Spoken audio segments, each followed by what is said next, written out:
Formar uma família, esse é o desejo de muitos brasileiros. Culturalmente, a gestação biológica é a mais escolhida para realizar esse sonho, mas o processo da adoção também aparece neste caminho. Nós temos dois grupos de normas que cuidam sobre esse assunto, a adoção.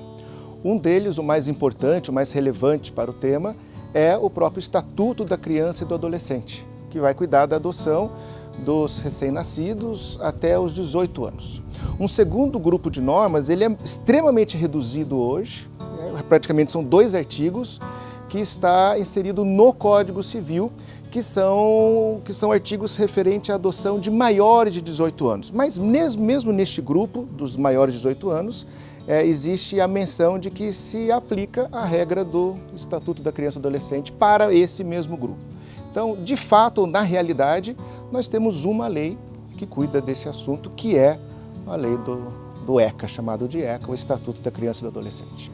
Tem que existir um espaço para um filho dentro de uma família, para 1, para 2, para 3, né? Então, esse espaço, quando ele é ocupado como uma evolução de um casamento, por exemplo, então um casal se casa e fica grávido. Esse espaço ele vai sendo criado quando esse casal desejou essa gestação, essa gravidez, ele vai sendo criado nesse momento da gravidez, principalmente, e no estágio anterior a isso, nos planos que foram feitos, no desejo que foi se construindo ali com aquele casal. Então esse espaço, ele tem que ser criado, ele tem que ser dado ali pelo casal para o filho ocupar. Isso acontece também quando o desejo é por uma adoção, por uma criança que vai vir por um outro meio, né? Então, quando você me pergunta o que o casal precisa, ele precisa desejar. Como é que essa família ou essa pessoa decide adotar, né? Então, essa motivação, ela é algo olhado nos estudos interprofissionais. O que essa pessoa faz? Ela primeiro vai na vara, abre uma vara da infância, abre uma petição, é um processo simples. Nesse processo ela leva os documentos pessoais, uma declaração de sanidade física e mental e coloca lá os seus dados básicos.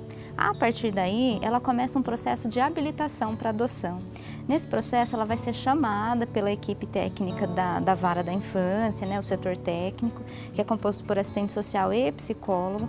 E aí se começa uma conversa com essa pessoa, ou com essa família, ou com esse casal, para entender um pouco a motivação e para começar a entender se eles podem ser habilitados, né, se na perspectiva profissional existe uma sugestão profissional que eles sejam habilitados ou que eles não sejam habilitados para adoção. E aí esse é um primeiro passo que muitas vezes a comunidade não entende, né, que é muito difícil, assim. Por exemplo, quando qualquer pessoa decide ter um filho, você pensa em ter um filho para ajudar a criança, né? Ai, olha, penso em ter um filho, eu vou ter um filho para ajudar. Né? Então, que perspectiva é essa que é uma perspectiva extremamente bem intencionada, generosa, de um coração humano gigantesco, né? Mas qual que é a função profissional da equipe que olha para essa pessoa, né? É uma pessoa que quer um filho para essa família, né? Porque a adoção é isso. Nada resume melhor a adoção do que quero mais um filho. Né? Então, quero mais um filho para minha casa, para minha família. Se eu quero ajudar mais uma criança, eu posso ajudar de N maneiras, né? A adoção não precisa ser um caminho, né? Ela nem pode ser o caminho da ajuda. Ela é o caminho do amor, do afeto, de ter mais um membro na família. Esse tema, na verdade, ele é um dos aspectos na lei, na nossa legislação, que mais possui mudanças, alterações no transcorrer do tempo. Recentemente, 2009, nós tivemos uma modificação profunda na lei do Estatuto da Criança e do Adolescente, que trouxe então essa figura da adoção, que é a lei que nós temos hoje para essa figura, que é uma lei de 2009, mas que está inserida no próprio Estatuto da Criança e do Adolescente. Quanto a tempo em que a criança fica à disposição da adoção, não existe um limite, não existe um limite. Existe sim fases para chegar essa criança ou adolescente para a adoção. Essas fases hoje para ter uma criança em adoção é o que tem maior a demora para se alcançar.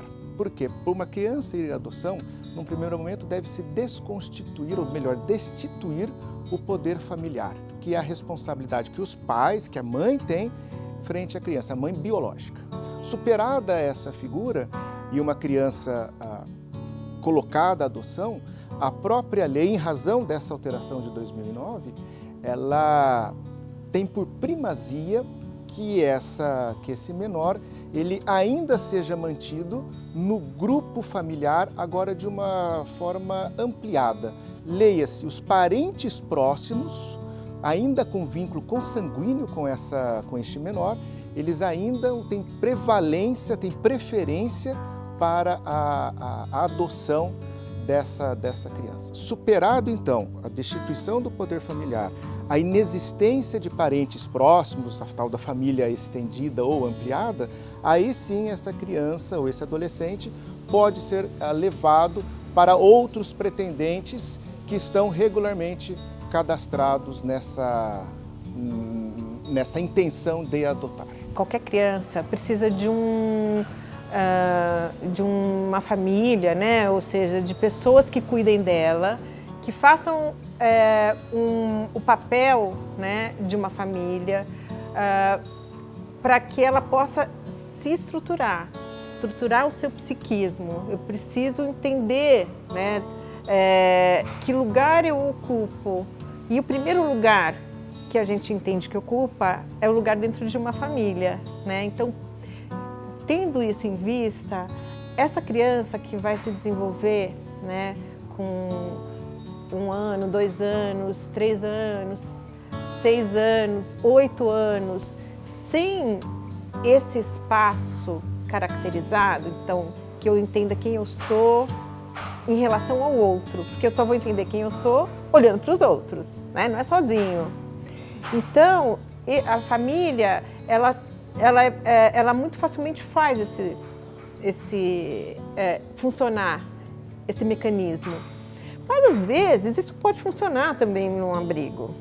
Então, assim, é muito perigoso a gente dizer que a criança que vai ficar até tarde num abrigo, ela vai ser uma criança menos. Às vezes, não.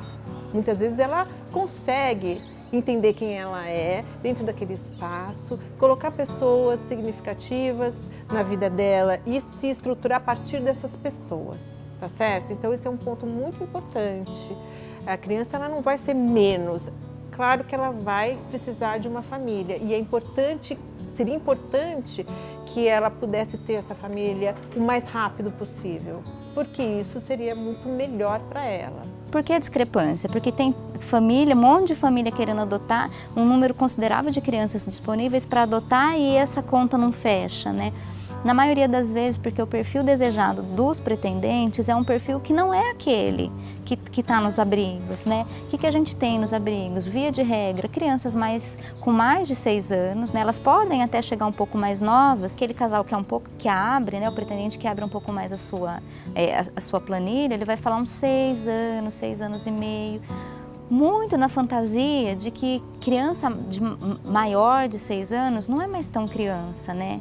Ou ela vai ter lembranças dos traumas muito claras, né, para o casal, né? São as fantasias que eles chegam, ou para o pretendente, ou para a pretendente. Nossa, ela vai chegar com trauma muito vivo, né? Uma pergunta muito comum dos pretendentes à adoção é: olha, mas e se essa criança foi abusada sexualmente? O que eu vou fazer com ela? Como é que eu lido com isso? E se ela se lembrar de uma surra que o pai ou a mãe deu? Então, assim, são N dúvidas dessa família e aí a inferência, né, o que a gente vê no dia a dia, é que a fantasia é que quanto menor a criança, menos ela vai lembrar, então é mais fácil, esses pretendentes entendem que, entre aspas, é mais fácil moldar essa criança se ela for mais nova.